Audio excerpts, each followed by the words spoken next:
I'm Dr. Steve Knighton from Notting Hill Family Wellness Center, and what we're going to go through today is treatment for rotator cuff injury. So you've been diagnosed with a rotator cuff injury. You come into the clinic. Usually you can't move your shoulder that great.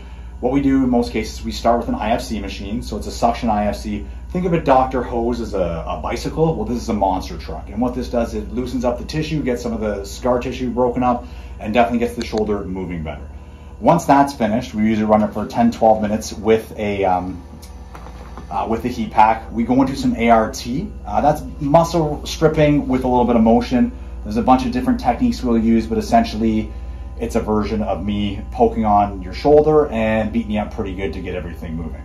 Now this is all just the primer for what we're going to do after, which will be the Shockwave.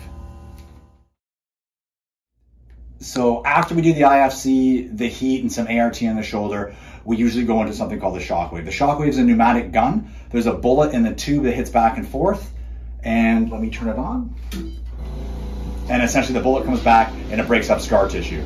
So it goes like this. Most patients will get between 600 and 1200 hits on their shoulder at an intensity that's tolerable. So depending on where the pain is, we'll get in and run the gun like this, move it down around the side. Most of the times I let the patient guide me to where the pain is. A lot of times it's on the side way over here.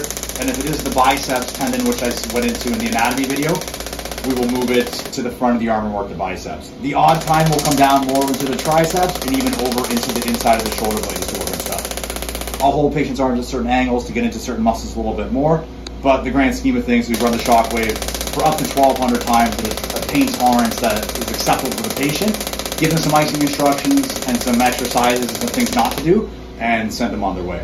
Most time rotator cuff injuries take I would say between 10 and 15 visits to get about 90% better. The problem is a lot of times we don't know what's causing them and the patient just keeps doing what's causing the pain.